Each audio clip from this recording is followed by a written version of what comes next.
What's up, guys? Welcome back to my YouTube channel. My name is Joseph Malika. Kindly, if you're watching this video for the first time, remember to subscribe, like, share, and also comment. Today we are going to see the problems black people from Caribbean countries are facing when visiting back their motherland. So guys, watch this video till the end and I'll be back shortly with more comments. Americans coming over here being nasty, doing nasty things, and being bad to the locals. Now, let me flip the script, okay? Let's talk about the fact that we get abused over here, too. The thing about Ghana is stop crying victim. Stop crying victim, because y'all cheat us out of a lot of stuff. Y'all invited us to come home, which by the thousands we did. We came running to Ghana. People sold their homes, moved out of their apartments, sold everything. Some people packed up containers and moved over here just to get over here and realize this is not our home. Y'all call us foreigners. Ghanaians call us that. We didn't make that word up. We didn't start calling ourselves that. We don't know that that's what y'all call the white people and the Chinese because we're not around them. But we know that that's what y'all call us. I ain't never heard the word before, Tabi, till I came to Ghana. Okay, y'all invite us home. Let's talk about what y'all do to us. Starting from the fucking before we get to the airport, we gotta have a visa that we pay for to even enter our home. We pay all this money for passports and visas to get here. We get to the airport, and as soon as you see a fucking blue passport, everybody's coming for us. Can you give me something small at the COVID place? You get to immigration. Can you give me something small? You get to baggage. Can you give me something small? A person grabbed a damn cart and put my bag on it and got mad because I gave him $5 because I only had hundreds, because you come over here with hundreds to get the best, cash in rate. How about he looked at that and said, I don't want that. I said, what you mean you don't want it? I said, I want to know, what did you expect me to give you? He said, $10. I said, so you want me to give you over 100 CDs for picking up a bag, putting it in a cart? He don't know this is like my 5th time coming through the airport. I have never seen nowhere in any country or state where people have openly, it says $60 for foreigners, $30 for locals, okay? You go to Cocoon Park, and I don't remember the price. Let's say $200 for foreigners, because that's what y'all call us, $40 for locals. You go to the castle, it's $60 for foreigners, $10 for locals. I ain't never seen that nowhere.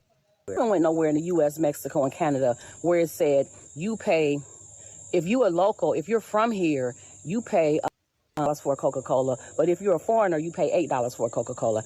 I ain't never seen that nowhere except Ghana. Nobody in the airport has ever asked me for no money for nothing. I have only seen that in Ghana. Now let's talk about the fact that y'all welcomed us home and how this process looks to me. According to y'all, the ones of us that were stolen, so let's talk about the process of coming home. We got stolen from our mother, our birth mother and father. 20 years later, we're probably 26 years old now. Our mother finds us and she said, baby, y'all come home. I miss you. Come back home. Get out them streets where they don't love you at and come home. So we drive, take a taxi, however we get to our mother's address, we get there. But before she let us come to the door, she says, oh, welcome home. But before you come in, can you pay me $300 to enter the door? That's the visa to come home. So, okay, we happy to be home. So we paid $300 to our mother to step foot in her house because we're excited to be home to the motherland, okay? We get in there, and now it's dinner time. And she has plates on the table for the kids that grew up in the house. And she has a plate on the table for me and my sister who was stolen years ago. And she says, oh, my daughters, because you didn't grow up here, my children get to eat free that grew up here. But because you were stolen and you're just coming back, I have to charge you $20 for a plate. So me and my sister, we're so happy to be home. We're confused. We pay her $20 for a plate. Okay. That's the cocoon shit. That's y'all giving us different prices for shit, okay? Now we're at our mother's house, and we're enjoying being there. We see something's a little weird, but we enjoy being back home with our mother. We decide we want to stay. And she goes, oh, you want to stay a little longer? You're going to have to pay me $1,000 every year to stay here. That's the residency. Now we're paying her for residency, even though she invited us home after we were stolen from her. Okay? Now we pay the residency, and then we decide, you know what, we want to get on the birth certificate. We kind of like it here. It's a little weird, but we comfortable enough to stay here. And she tells us, oh, in order for you to stay here, I have to put my name on your birth certificate. That's going to be $3,000, please. And then I will put your name on the birth certificate, and you will become a family member. That's the citizenship. That's the citizenship. So how are we home if we got to pay y'all? Why aren't the visas free? If this is home, why don't you make this visa free for us? If this is home, why do we have to pay to be a resident? If this is home, why isn't our citizenship automatically given to us? African Americans leaving Africa right now. You know, I think when people migrate to the continent or they leave abroad, as we're seeing in record numbers, more than ever before, I'm not sure if it's new or if social media is giving us these viewpoints, but you come to countries where you find the quality of life much better, but the cost of living a lot less than what you're used to, and you overextend.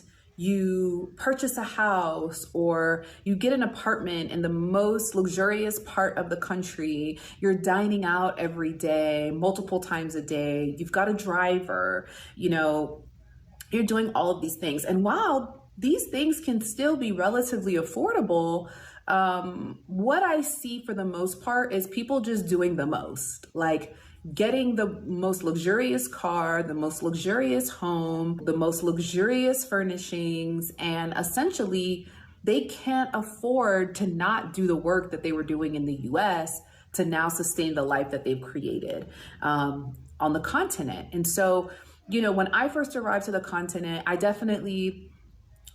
I wouldn't say made those mistakes. I have lived, had money, lost money, had money, lost it. So I knew how to live pretty frugally. But I do recommend that when you do migrate, that you enjoy that experience for the short term. And that's like 30 days, you know, celebrate yourself, have fantastic dinners out, stay at a hotel, stay in a fabulous Airbnb. But if this is something that you want to do long term, you need to get yourself on a budget and be financially responsible so that you don't overextend yourself, so that you don't end up having to go back to a country that you so direly want to get out of. First thing that I didn't like is the immigration process. When I went to Tanzania, I already imprinted it in my brain that you're allowed to, from the research that I've done, that you're allowed to have 3 months there and then get extensions, which is a 30-day extension. It's supposed to be 2 30-day extensions for free.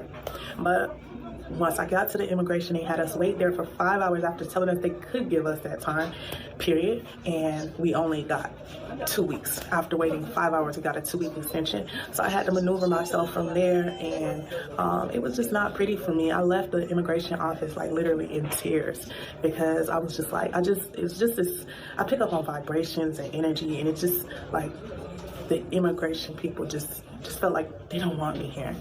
You know, for whatever reason, whatever judgment they had of me, I don't think they want us as expats there. You know, and that's just the honest truth, you guys. Like, they were laughing at me while I was crying. Like, it was just not funny. Maybe it was just the immigration officers that I dealt with, but it was just like, oh, okay, yeah. So that was like one of the first negative experiences for me there. But yeah, I thought I could, you know, stay there a little bit longer just to feel it out. Now, let me tell you guys, I never, ever, ever had I had no expectations with coming to Africa. Like I told you guys, I had plans to move to Ghana. They changed their rules. I don't like how their president moves. So I decided to come over to go to Tanzania. Yeah, the immigration, like to have to leave every 3 months. I knew this before going to Tanzania because it's everywhere, it's listed everywhere. But what I didn't take into was the expense that it would be to travel from country to country. I thought maybe it would be a little bit cheaper, but clearly it wasn't. I just never fit in, and I've been me all my life. This is me, and I'm always changing and growing, but who I am at the core, I can't change. So if I can't vibe with the culture and I feel judged by the culture half the time, it's just not going to work long term for me. So that's one of the bigger reasons why I left too. Most of the expats were couples or males. So I met a guy, he was there from Europe. He had a business in Europe, but he lived in Atlanta. He's from Atlanta. I was like, oh, hey, what's up? Come to find out, like, he was like bragging about how, he can get certain favors from a girl in the community for little to nothing. And I don't need sexual favors, but he was just bragging. And that's what he kind of like hinted at, but I didn't want to assume.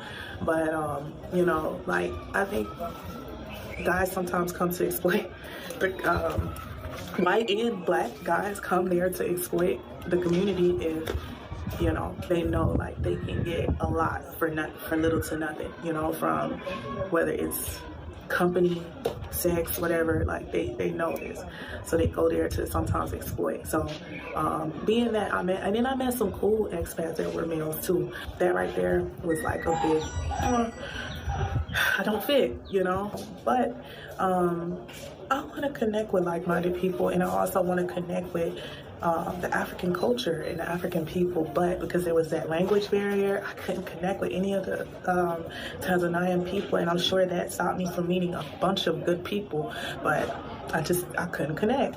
So this was like a thing for me that I was just like, dang. Like, it sucks. This is a bummer. It took a lot of effort coming to Africa, but I was just like, I just don't see myself happy here. I'm not happy. So I didn't know, like, in my mind, I'm like, once I didn't feel welcome, I'm like, when can I escape? Because if you don't feel connected with the people, it's just like, what in the world am I doing here? Like, I vibe with a few Tanzanian people, the ones who spoke English, and I didn't vibe with any of the Diasporans, actually, not for long. So, that's just what it is. So we already know that Africans and African Americans don't get along. The hate is very evident when you hop online. But that's the thing. When you hop online, I don't see this shit in person at all. Okay, I'm lying a little bit. There will always be somebody that's mean, but that's not what I'm talking about. My point is that the hate is strong online, but there's lots of love in person. As an African, I love African Americans. I have so many African American friends.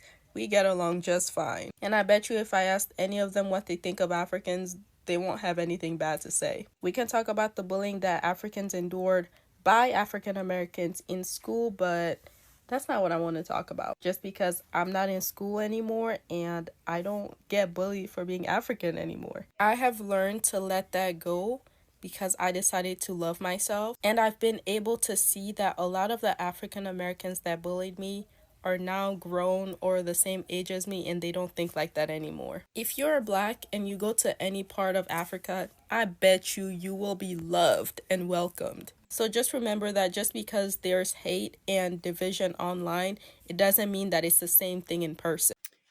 So guys, why should you be denied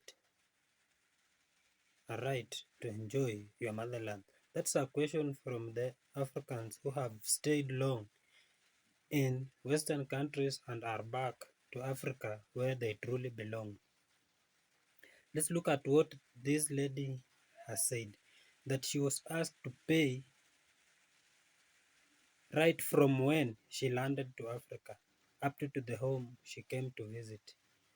That's bribe. In Africa, bribe has become normal to all places where one requires help.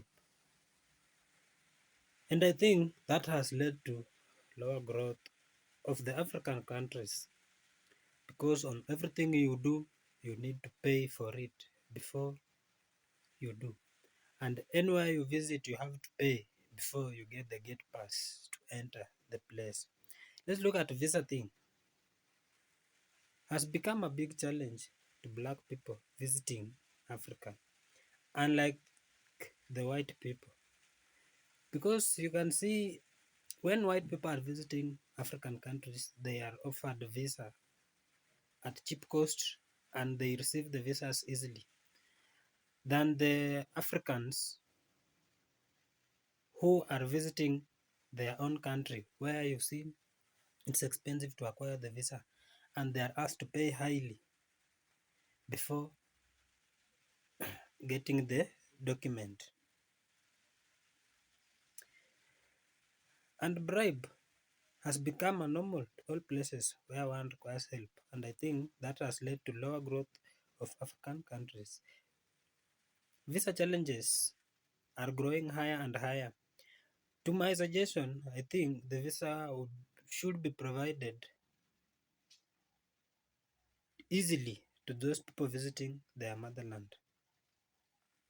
The issues on being scammed or being asked to bribe before getting services to your own country should be stopped. Like the lady said, she was asked to pay heavily to step into the house.